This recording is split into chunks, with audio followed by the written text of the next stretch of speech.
अस्सलाम वालेकुम। ये है कराची और ये है कराची का एक शादी हॉल। जी जनाब, ये शादी हॉल किस कदर लग्जरियस है आप ये देख रहे हैं। क्या शान और शौकत है जनाब, हर तरफ रोशनियाँ ही रोशनियाँ। आपको नज़र आ रहा होगा कि किस कदर महंगा फ़र्नीचर है और इसकी सजावट में किस कदर का पैसा ख़र्च किया गया है।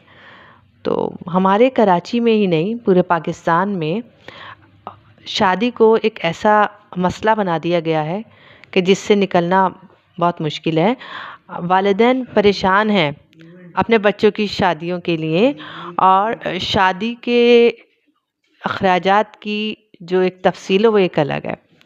तो क्या हम इन अखराजात को, इस दिखावे को किसी तरह से कम कर सकते हैं जो आम वालिदैन के लिए, एक मुतवस्सित घराने के आदमी के लिए, अपने बच्चों की शादी के लिए कुछ आसानियाँ हो सकती हैं क्या?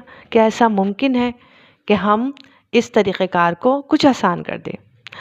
वरना तो ये है कि शादी के ख़र्चे इस कदर के कि पता चला शादी के बाद इंसान जो है वो कर्ज़ों में डूबता ही चला गया और साल वो ख़र्चे भुगताता ही नहीं। बहरहाल ये एक सोच है, और क्या हम इस सोच को आगे बढ़ा सकते हैं? क्या हम इस पर अमल कर सकते हैं? क्या हम कुछ कोशिश कर सकते हैं कि शादी के अखराजात इस तरह से हों जो लड़की वाले और लड़के वालों दोनों के लिए आसानियाँ हों? क्योंकि घर तो उनको ही बसाना होता है और बाकी सब तो एक दिन का खाना खा के आराम से चले जाते हैं, और बाकी खाने चाहे उसमें कितने ही खाने, चाहे 20 हो, 10 हो, 3 हो, 4 हों, वो भी याद नहीं रहते।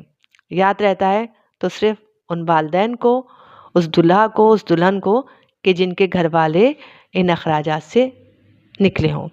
बहरहाल ये एक सोच है और ख्वाहिश है कि हमको इस बात की समझ आए और कि हम इसको किसी न किसी तरीके से एक दूसरे के लिए हल्का करें। हम मना कर दें कि हमें इतने खाने नहीं करना, हम मना कर दें कि हमें इतनी पुरतायुश शादी नहीं करनी। सादगी हमारे लिए आसान है, और अल्लाह ताला हम सबको इसकी तौफ़ीक दे। आमीन।